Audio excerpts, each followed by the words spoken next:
propos.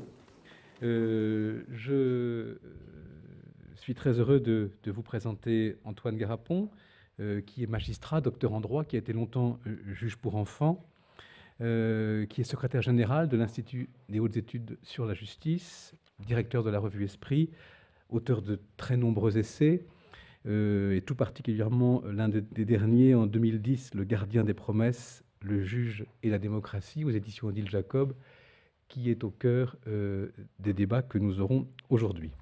La communication d'Antoine Garapon est intitulée, comme vous l'avez vu, « Comment rendre justice aux victimes de terrorisme ».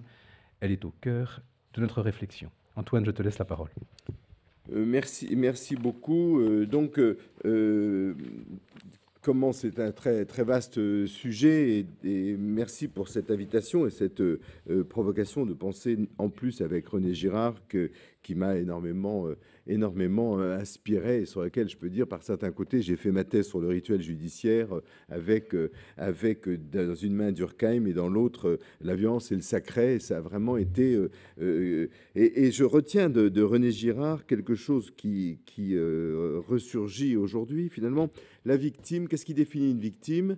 C'est son étymologie d'ailleurs, c'est un animal offert en sacrifice et qui est offert en substitution. Cette idée de substitution me semble absolument centrale, parce qu'on pourrait reprendre ce que je vais essayer de faire avec vous très rapidement, un peu à marche forcée, une compréhension de la justice comme un jeu de substitution successives, positives ou négatives, et qui ne doivent pas d'ailleurs, qui expliquent le cœur du sujet, qui est de savoir comment rendre justice aux victimes du terrorisme, et qu'il ne faut pas confondre avec une notion qui est proche, qui est celle de représentation. Donc, on pourrait dire, et d'ailleurs, par certains côtés, c'est une des hypothèses d'ailleurs avancée par René Girard, c'est que la justice, en raison de cette origine très profonde qu'il a mis en valeur, est une scène substitutive à celle du crime. Alors, passons vite à la particularité des victimes de terrorisme, parce qu'elle est très grande et elle a une histoire qui mériterait d'ailleurs d'être écrite avec plus de précision. Sous l'Ancien Régime, tout crime est un attentat. Comme dit Gilles Malandin, tout crime est un attentat en ce qu'il est un affront au souverain, en ce que les monarchies sacrées occidentales, surtout d'ailleurs la France et l'Angleterre, se constituent par une monopolisation de la vengeance et une exclusion du pardon, et donc fait du souverain, du prince, l'éminente victime qui se substitue à toutes les véritables victimes. Et c'est pour ça qu'il en réclame réparation en lieu et place de la victime par ses substituts. Après la Révolution, on va avoir une accélération de cette idée. Mais il y a toujours eu dans l'histoire des crimes politiques, alors pour le coup des crimes véritablement politiques, alors que l'attentat, c'est le vieux mot français qui concernait toutes les infractions. Alors, les véritables crimes politiques, on a une évolution qui est intéressante parce qu'elle nous emmène des atteintes, des tentatives de meurtre du corps propre du roi. C'est la fameuse question c'est le régicide, et c'est plus d'ailleurs en philosophie la question du tyrannicide qui va occuper beaucoup le Moyen-Âge. Est-ce qu'on a le droit de tuer le tyran? Et on voit une migration du corps propre du roi vers le corps symbolique. On va attenter à la monarchie à travers des lieux symboliques, à travers les représentants du pouvoir. Troisième étape, celle du terrorisme classique. J'entends par terrorisme classique sa définition où le terrorisme est une manière d'atteindre un but politique par des moyens non conventionnels, et donc en atteignant des personnes, des corps, des biens, en semant la dévastation, eh bien, on cherche à faire pression. faire pression sur l'État, sur le pouvoir, pour qu'il vienne à la table des négociations, pour arriver en position de force dans la négociation, pour le faire plier. Et donc, par certains côtés, ces victimes du hasard, comme dirait Denis, ces victimes anonymes, qui ne représentent rien, elles sont instrumentalisées comme un moyen de pression par leur assassinat et par l'impression terrible qu'ils produisent sur le corps social pour faire pression. Ça, c'est la définition classique du terrorisme. Aujourd'hui, on a un terrorisme qualifié, d'ailleurs avec bonheur, je trouve, d'endogène, d'un nouveau type. Il est un nouveau type, et je vais très vite, on pourrait dire que tout d'abord, il s'agit d'un terrorisme punitif. Pourquoi punitif? Parce qu'il efface, il oublie le troisième terme, qui est le terme du pouvoir sur lequel il faut faire pression. Lorsque l'équipe de Charlie est assassinée, l'acte, le sens de l'acte, son objectif s'épuise dans sa réalisation même. Il n'y a pas de pression faite sur le gouvernement. Il y en aura un petit peu à l'hypercacher, où c'est pour, soi-disant, mais tout ça est extrêmement improvisé, pour faire libérer les frères Kouachi. Donc un terrorisme punitif où on veut punir des mœurs, finalement. Et on pourrait introduire une autre distinction nouvelle que j'appellerais le terrorisme purgatif. C'est-à-dire qu'on se rapproche du tueur de masse. On se rapproche du tueur de masse. On se rapproche de Columbine. On se rapproche de la tuerie de Kerch, qui m'a beaucoup intéressé le 27 octobre dernier en Russie, Crimée occupée, Ukraine. Mais c'est très intéressant parce que on voit que dans un contexte qui n'est plus du tout occidental, des mécanismes identiques où on tue son semblable. On massacre son semblable. Il s'agit moins d'une atteinte contre le corps symbolique du roi, même pas contre le corps social, comme dans le terrorisme classique. C'est la guerre de tous contre tous. On va tuer celui qui me ressemble. Je tue celui qui me ressemble pour être tué moi-même, d'ailleurs. Pour être tué moi-même. Je n'ai pas d'informations particulières sur Strasbourg, mais Nice, énormément on voit que dans énormément d'actes, eh bien, les victimes prises au hasard de la rue, du supermarché, sont substituées à l'objet introuvable d'un mal-être, d'une colère terrible contre le monde, d'une rage contre la vie. Et il ne faut pas du tout mépriser cette réalité, à mon avis, qui va être d'ailleurs tout à fait isomorphe à ce qu'on constate dans la société, c'est-à-dire que la violence, il y a un état de violence, c'est comme une sorte de malaise indéterminé, inlocalisable, qui a besoin de trouver sa purgation violente. Et c'est ce à quoi on assiste, et pas uniquement d'ailleurs en matière de terrorisme, malheureusement. Alors, un terrorisme purgatif. Et là, ça mériterait de bien sûr réfléchir beaucoup plus profondément, mais il y a une réalité tout à fait nouvelle, et nouvelle pour nous, peut-être la fin d'un cycle et le début d'un autre. Alors, quel est le rôle de l'institution judiciaire? Ce sera mon deuxième point. Dans le travail, on pourrait dire, de la justice, comme il y a un travail de la mémoire, pour les victimes de terrorisme. Alors, c'est difficile si on tire la conclusion de ce que je viens de dire.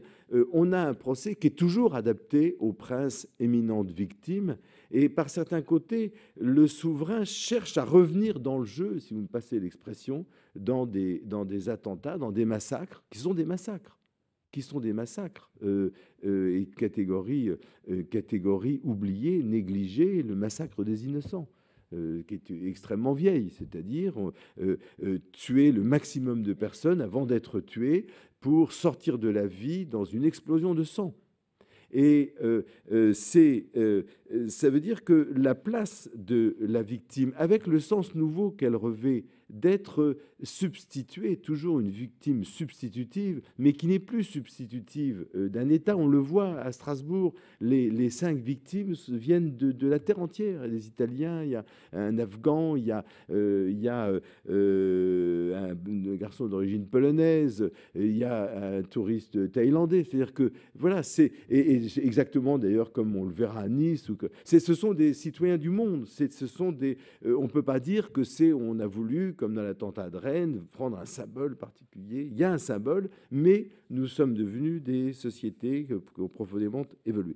Et donc, quelle place trouver à la justice, quelle fonction au procès, à partir du moment où le procès devient non seulement le lieu de figuration, de représentation de la société à elle-même, mais devient du pouvoir, je veux dire, devient une représentation de ce que nous sommes devenus et qui doit être restitué dans l'enceinte du procès. Alors, trois fonctions qu'on a identifiées dans le rapport du comité mémoriel. Le procès est à la fois un opérateur de vérité, un fixateur de mémoire et un convertisseur du temps. Mais à chaque fois, parce que nous sommes en matière terroriste, qui est un crime très particulier, ces fonctions vont prendre une dimension particulière. Opérateur de vérité, mais quelle vérité ? Ce qui intéresse les victimes, c'est de dire, mais nous, on veut savoir dans quelles conditions notre proche est mort. Est-ce que l'agonie a été longue? Est-ce qu'il est mort à bout de sang sur le trottoir? Est-ce qu'il est mort dans l'ambulance? Des questions que le juge d'instruction ne va pas se poser. Le juge d'instruction, il cherche à savoir pénétration de la balle, parce qu'il est sous l'optique de réprimer, ce qui est sa fonction d'ailleurs, une infraction à la loi. C'est-à-dire dans ce face-à-face implicite avec le souverain. Alors que des personnes nouvelles, une figure nouvelle s'est invitée sous la figure des victimes, précisément. Quelle vérité pour les victimes? Et est-ce que nous avons l'expertise? Est-ce que les professionnels se sont posé la question? Que pouvons-nous répondre aux victimes? Alors, un fixateur de mémoire, il en a beaucoup été question déjà par Robert Banater, qui a eu un rôle pionnier ici, dans ce domaine comme dans d'autres, qui est celui de filmer les procès. Et dans un travail qu'on fait avec les associations de victimes, filmer les procès, c'est à la fois fixer la mémoire et c'est soulager. C'est une manière pour les victimes de déposer un moment de leur vie dans l'image. Une fonction d'extériorisation. C'est une sorte d'exomémoire, on pourrait dire, de ce qu'elles ont vécu. C'est une fonction tout à fait nouvelle. Il n'y a pas que la mémoire collective. Il y a aussi des personnes en chair et en os pour qui le témoignage devient un fardeau et pour lequel de pouvoir montrer un film présente un certain bénéfice. Et puis, troisième point sur lequel je vais m'arrêter un peu plus, parce que c'est peut-être par certains côtés le plus nouveau. Dans le fond, il y a l'action de la victime dans ce jeu de substitution. Le tragique s'ajoute au drame. Le tragique dans le sens le plus profond où le mal vient par ceux-là même qui voulaient l'empêcher. C'est-à-dire, il y a un paradoxe tragique de la victime qui est que, en tant que victime, elle réclame protection. Et on pourrait dire par certains côtés distinguer deux formes de substitution. La substitution d'agression, celle qui choisit sans rapport avec le crime, nous disait Robert Banater tout à fait à juste titre, c'est-à-dire la différence entre une victime de viol ou une victime qui est réifiée par son auteur, mais le crime a pour territoire le corps propre de la victime. et la victime d'un attentat terroriste, c'est qu'il n'y a pas ce lien, il n'y a pas de rapport, disait Robert Badinter.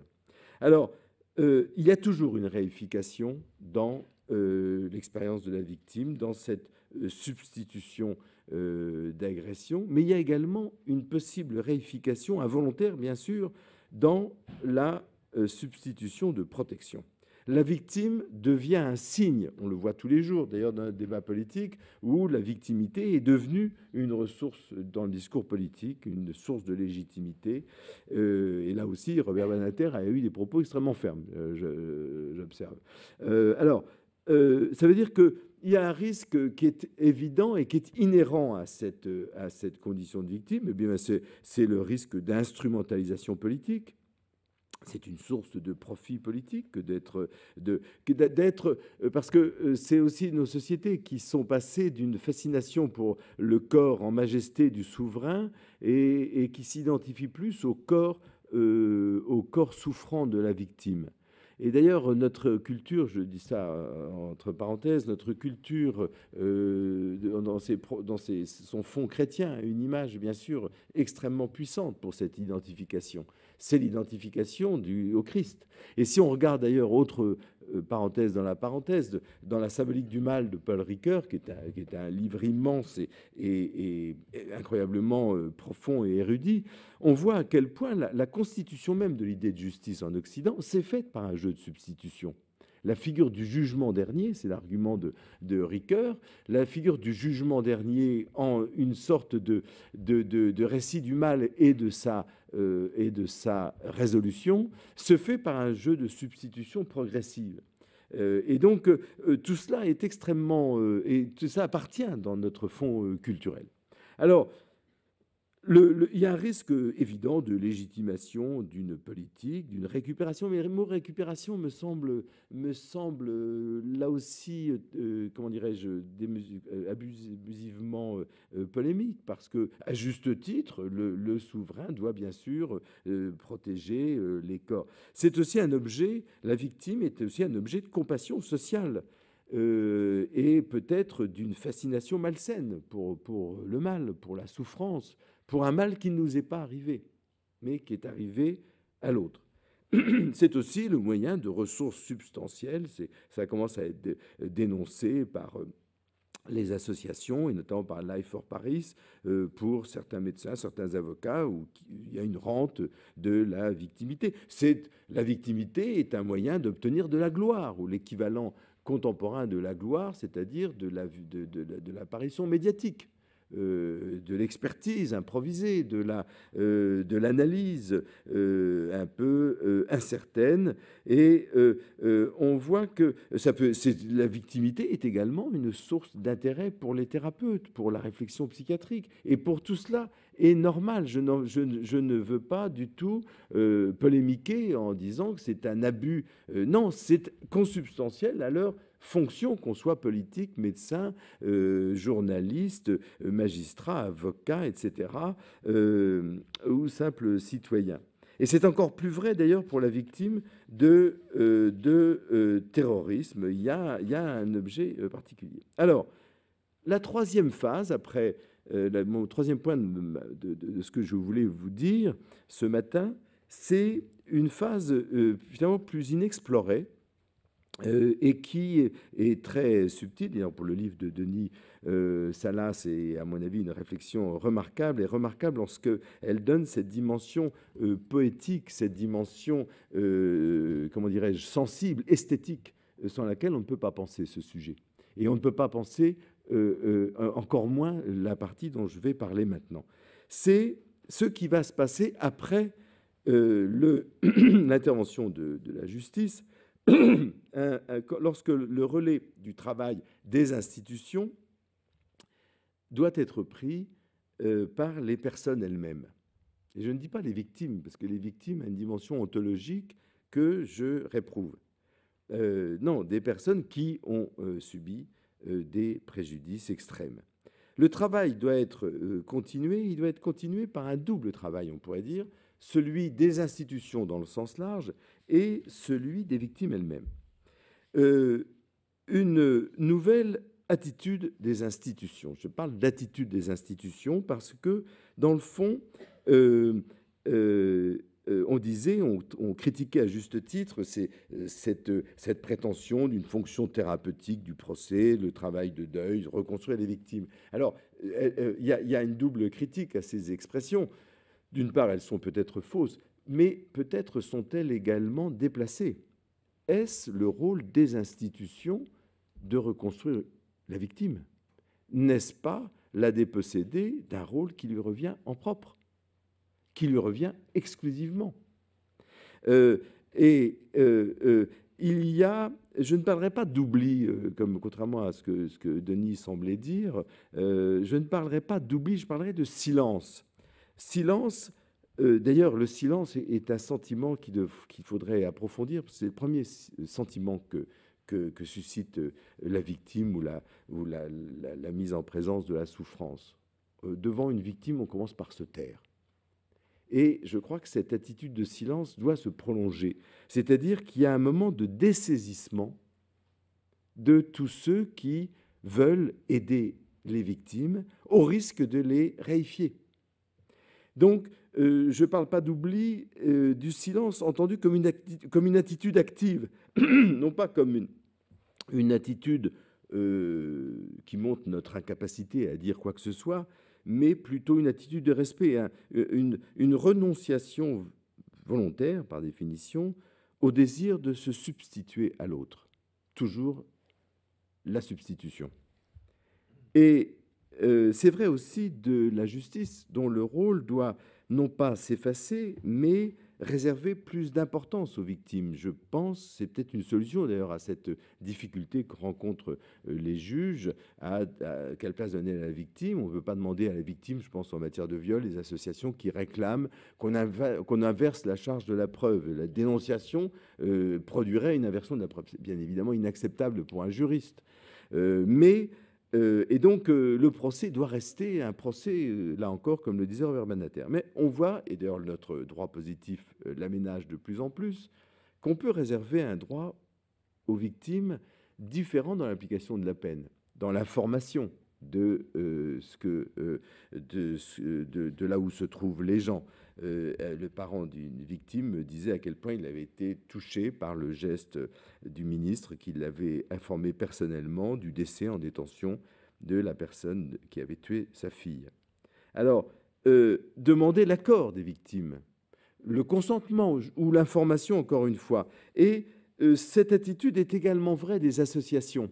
Il y a un livre qui apparaît de Véronique Legoaziou, qui a beaucoup travaillé sur le viol, très intéressant à cet égard, parce que Véronique Legoaziou montre que elle a travaillé auprès des victimes de viol, et ce qu'elles attendent, eh bien, elles disent toutes unanimement, eh bien, à un moment où il faut que les associations qui nous ont portés, comme la justice, qui ont porté notre cause, il y a un moment où il faut qu'elles nous laissent tranquilles.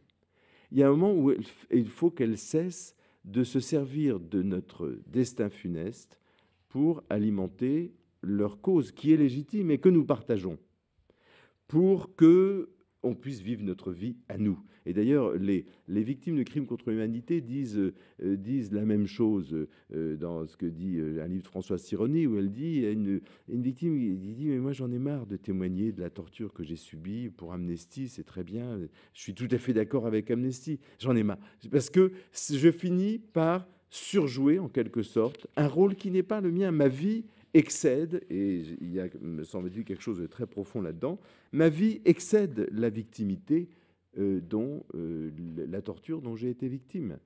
J'ai ma réalisation, j'ai un travail à faire moi-même. Ça réclame des institutions un travail sur soi qu'elles ne sont peut-être pas prêtes à faire, tant elles se sentent culpabilisées en quelque sorte par le drame des victimes. Donc il y a un travail qui doit être fait par les victimes elles-mêmes, et comment les aider autrement qu'en réfléchissant, qu'en partageant des idées par lesquelles je voudrais terminer. C'est-à-dire que leur travail, en quelque sorte, doit être un travail de resubjectivation pour lutter contre la réification multiple dont elles ont été l'objet. Il y a un résidu dans cette violence qui circule, dans ce jeu de substitution, il y a un résidu qui est domicilié en elles et dont il faut finalement qu'elles se départissent. Et donc, ce fond d'inaccompli, d'inachevé dans le travail de justice se transforme chez elle en amertume, en sentiment d'inaccompli, parce qu'il reste pour elle une part de souffrance insubstituable.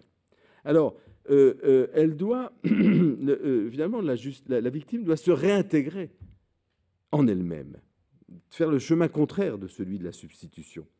Il n'y a qu'elle qui peut le faire, et je pourrais solliciter la distinction que faisait Paul Ricoeur entre l'identité ipséité, l'identité mêmeté, c'est-à-dire l'identité qui est la même pour tous, et le même pour moi comme un capital génétique tout au long de ma vie, celle qui attire la compassion, et l'identité ipséité qui est une promesse faite à moi-même.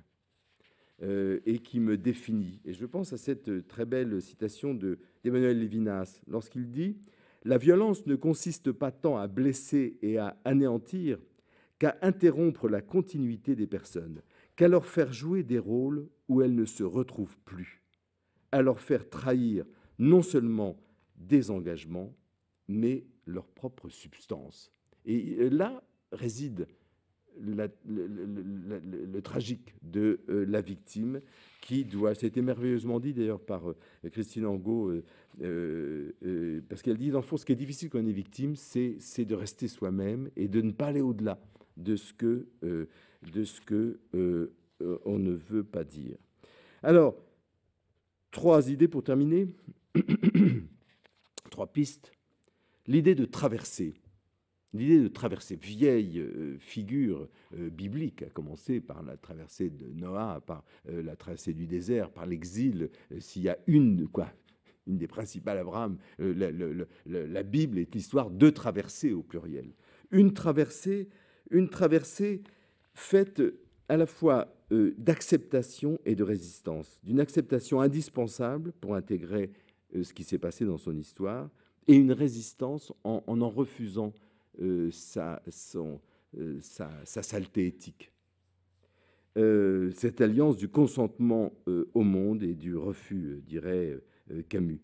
C'est-à-dire, et ça se matérialise par je le constate dans beaucoup de cas, dans le travail qu'on fait quotidiennement avec les victimes, comme avec les auteurs d'ailleurs, de terrorisme ou d'autres, finalement, il y a un moment où la souffrance s'apaise, où le désir de vengeance s'évanouit au bénéfice d'une envie de comprendre pourquoi les gens m'ont fait ça, ont fait ça. Cette sorte d'humanisation réciproque dans la connaissance puis la reconnaissance de l'autre. Alors, deuxième idée, c'est celle de la natalité que développe Hannah Arendt en disant c'est une troisième manière, il y a comment on sort d'un cercle infernal d'action. Eh bien, il y a le pardon, il y a la peine, le pardon et la natalité. Et pour Hannah Arendt, je crois que la natalité voulait dire beaucoup plus que de prolonger la vie par des enfants qui naissent et qui naissent en totale innocence au monde. Je crois qu'elle parle, c'est la capacité de faire du nouveau, plus que de faire du nouveau, c'est la capacité à une nouvelle vie, la natalité, ce qui est beaucoup plus fort. Et dernière idée, c'est finalement, et ce qui donne sens à cette lecture de la violence en termes, et très girardienne, me semble-t-il, de victime substituée. Une victime est toujours substituée. Il y a un jeu de substitution négative et positive qui circule. Et eh bien, la victime ne va pas refouler cette substitution, comment le pourrait-elle, mais tenter de la transcender. La transcender en allant jusqu'au bout, c'est le terme de la traversée, cette expérience terrible qui lui a été imposée par le destin. La victime positive en quelque sorte son élection, en allant jusqu'au bout d'elle-même et en faisant du fait d'avoir côtoyé la mort physiquement et psychiquement, très souvent, une expérience qui exprime la quintessence de la condition humaine. Parce que nous aussi, nous sommes condamnés à souffrir. Et je relisais, pour préparer je relisais ce que dit Pascal sur la souffrance ou des réflexions, et qui ne sont pas du tout extensibles à la condition de victime, et surtout pas à la victime du terrorisme, parce que la mort n'est pas au bout, mais la vie. La traversée qui lui est finalement qui lui est offerte, c'est celle de notre condition humaine. C'est cette expérience de traverser le mal. Je pense à cette dernière phrase de Camus. Je n'ai pas retrouvé les mots exacts, mais les dernières phrases de L'étranger ou de la peste sont, à mon avis, des phrases extraordinaires. Et la dernière phrase de La peste, c'est une phrase dans laquelle Camus dit la peste est toujours là, dans les draps pliés, etc., pour le malheur des hommes et pour leur enseignement. Et je crois que là, il y a une vérité profonde, c'est que dans cette trajectoire personnelle et collective, dans cet exil forcé qu'a connu la victime, dans ce parcours, non seulement elle rejoint toute expérience humaine, mais peut-être même peut-elle le guider. Merci. Merci beaucoup.